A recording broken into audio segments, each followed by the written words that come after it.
नुकतंच बहिणीचा साखरपुडा झाला. त्यानिमित्ताने गावी जायचा योग आला आणि इतकं सुंदर पद्धतीने कार्यक्रम जो आहे पार पडला. तर ऊन तर प्रचंड होतं. त्या उन्हात मस्त थंडगार काहीतरी हवं होतं. तर काय खायचं, काय प्यायचं, तर हा प्रश्नच पडला सगळ्यांना. नंतर समजलं आपण तर बाबा कोकणातले आहोत, आपल्याकडे नारळ आहेत, शहाळ आहेत.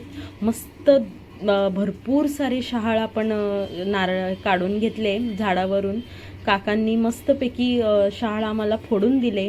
आणि ही मशीन जी आहे ना, आमच्या बाबांच्या काळाची आहे. बाबा आमचे ह्यावर नारळ वगैरे फोडायचे, आम्हाला द्यायचे.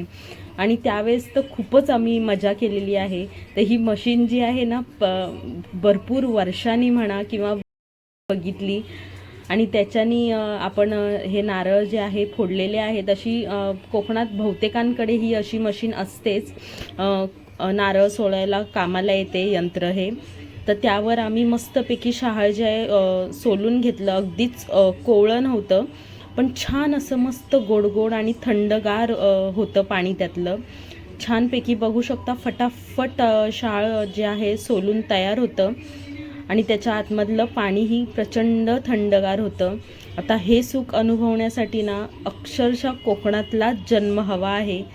तर इतका मस्त आणि मस्त थंडगार, खूप मजा केली आम्ही सगळ्यांनी. छान असं भरपूर तांब्याभर असं पाणी निघालेलं आहे. भरपूर सारे आम्ही नारळ फोडलेले, 7-8 नारळ पाणी काढलेलं त्याचं. आणि मस्त थंडगार एकूण एक नारळ जो आहे ना गोडवा देत होता. आणि खूप छान असं मस्तपैकी खोबरं बिबरं छान सगळं गोड होतं. तर ही आठवण जी आहे ना अक्षरशः अमूल्य आहे.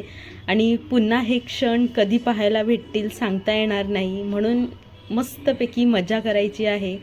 छान आम्ही मस्त असं शहाळ सगळे पियालो, खोबरं खाल्लेलं, खूप मजा आली आणि तृप्त झालो. अक्षरशः जुन्या आठवणी ज्या आहेत आमच्या ताज्या झाल्या. मस्त सगळ्या अंगणात बसून, प्रचंड ऊन होतं बाहेर, तरीही अंगणात बसून आम्ही थंडगार नारळ पाणी पियत होतो. एकदम फ्रेश आणि मस्त असं गोड नारळ पाणी, त्याचबरोबर खोबरंसुद्धा. तर आम्हाला तर ही व्हिडिओ बनवताना खूपच मज्जा आली. तुम्हाला ही व्हिडिओ पाहून कसं वाटलं मला नक्की कळवा. व्हिडिओ आवडली असेल तर लाईक, शेअर आणि सबस्क्राईब करा.